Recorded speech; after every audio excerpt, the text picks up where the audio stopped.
It's the 8 o'clock hour, and we're back. We are back! We are back! That's right. It's the All-State Sugar Bowl Prep Football Roundup back right here on WWL. And in the 8 o'clock hour every week, we do our All-State Sugar Bowl interview of the week. This week, John Sudsbury got us an LSU Tiger. He got us the guy that helped bring LSU back to national prominence. And, yeah, that was Coach Nick Saban that helped out. But the quarterback that Nick Saban got for LSU to do that was Matt Mauck. And we're so glad to have Matt join us on the program tonight. Matt, welcome in, man. We appreciate you taking some time out to talk with us. For having me on. It's a pleasure to be with you guys. So, Matt, look, you've had a wild ride, man. You go from high school being a very sought-after athlete, baseball and football out in Indiana, wind up playing professionally for the Cubs out of high school, wind up making your way to LSU after that to play football, win a national championship, go through the NFL draft, get drafted, play in the NFL, and then start a whole nother career going to dental school and then becoming a dentist. A truly wild ride throughout your life. I'm sure you had some plans, but did you ever think it'd take you down this road the way it has when you were back in high school? It's been, it's funny when you go through it, you don't realize it, but, now when I meet someone and they, you start talking and you kind of go through, my past, it is kind of an interesting story. And no, there was no part. I mean, I remember growing up in southern Indiana, not the hotbed for athletes, professional athletes to come out of there. So I had no clue that my life would kind of take that path. But it's been a crazy journey, but one I'm very thankful of and appreciate every opportunity I've had.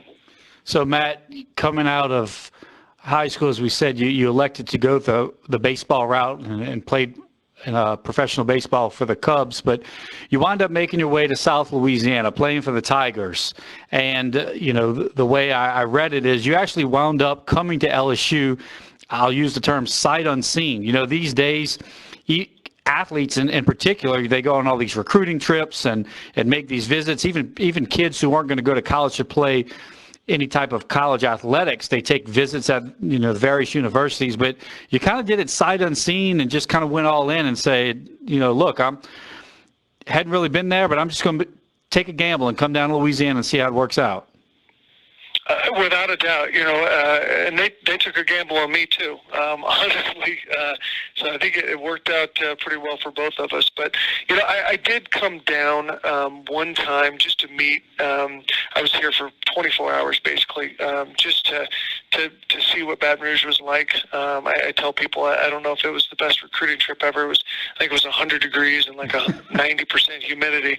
That's how it is, like 300 days of the year down here. So I mean, Yeah, as I found out, but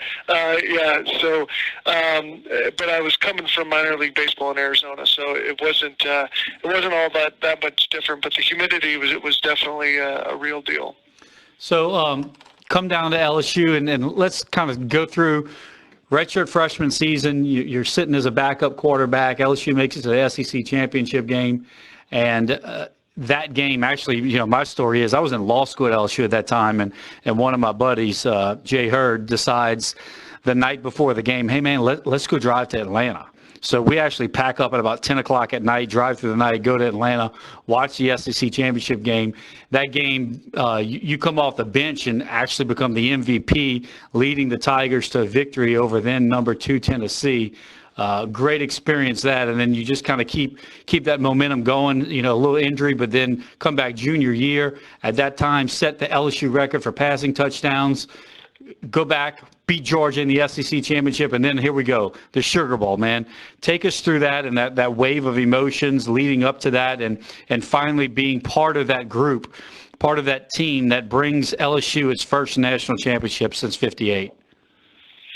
I think, when you were kind of going back through some of those games, I think that 2001 SEC championship is probably my most memorable game, not just for me personally, but as what it did to the LSU program and did for us from a recruiting standpoint. It was, I think that really that team was special because it got LSU headed in the right direction.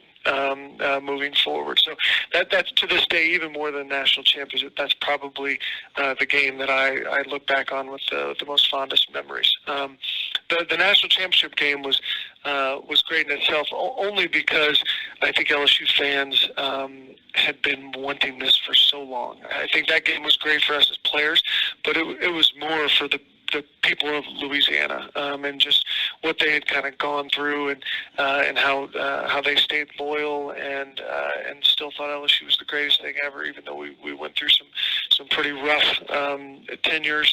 So I think, to me, what stands out about that game is what it meant to the people in Louisiana. And it was just such a cool thing. To 58 years they had to wait, and then to be able to do it in their home state was pretty cool. So after all said and done and the LSU career ends, your number now becomes, one of the most sought after numbers in LSU program right now, because number 18, you tell a kid today, hey, somebody's getting the number 18 jersey, and that means a big deal to them right now with LSU football. But some of them might not know how that tradition kind of got started, and it all got started with you. That's your number at LSU. And tell our fans basically how you came to wear number 18, how it was given to you at LSU, and then take us through what you decided to do after that national championship with that number.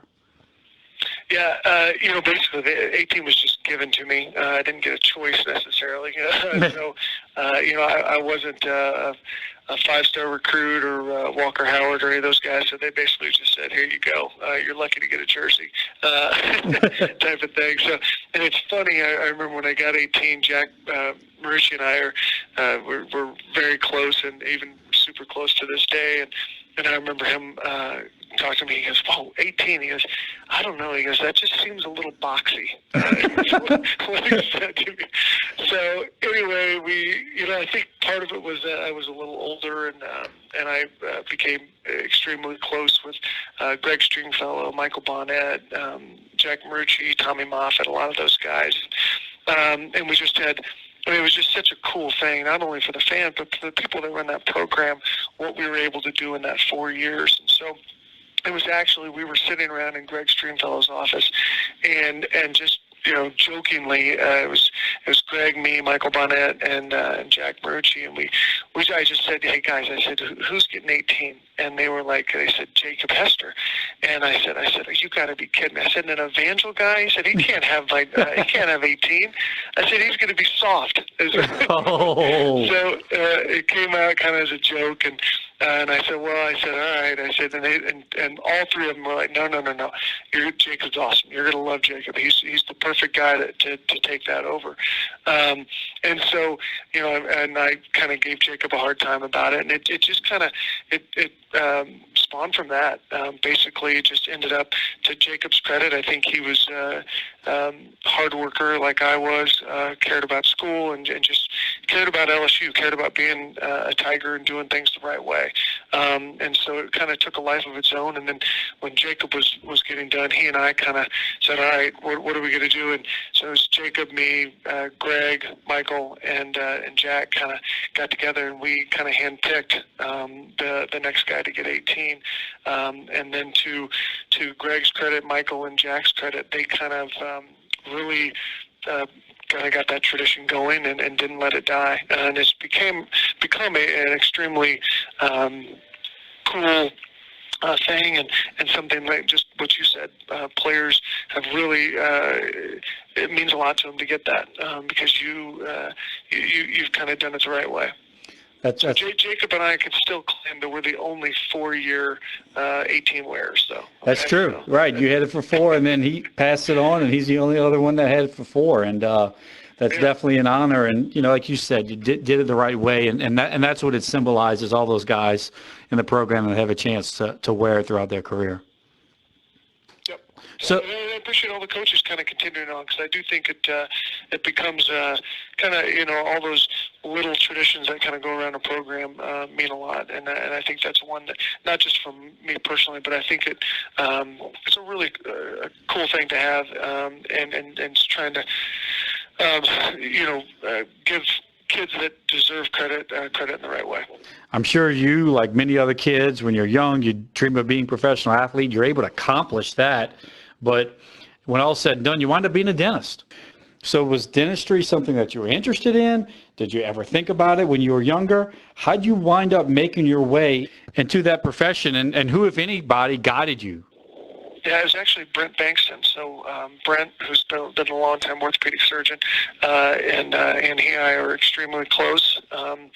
And he's kind of been my mentor for a long period of time. And I wanted to be an orthopedic surgeon, and I would shadow him and while I was at LSU, and we're at his house all the time, hanging out with his kids and everything like that. And he was the one who basically said, he goes, I don't know what's going to happen with insurance and all this. He goes, I think you should be a dentist. And I was like, wow. What? He goes, yeah. He goes, I'm telling you, he goes, I think you'd love it. And it's way less school. He goes, and so he was the one who kind of got me onto that. Cool. So now practicing dentist in Aurora, Colorado, and I'll get you out on this, Matt, for our listeners, for the young kids, even for the parents trying to give advice to their kids.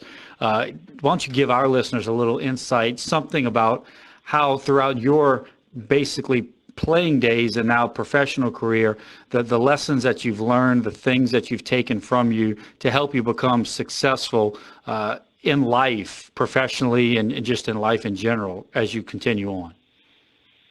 Yeah, I think whether it's sports, academics, or interactions with other human beings, I think just do things the right way. And I think if you're willing to not take no for an answer and work harder than the guy next to you, you'd be surprised how many of your dreams kind of come true.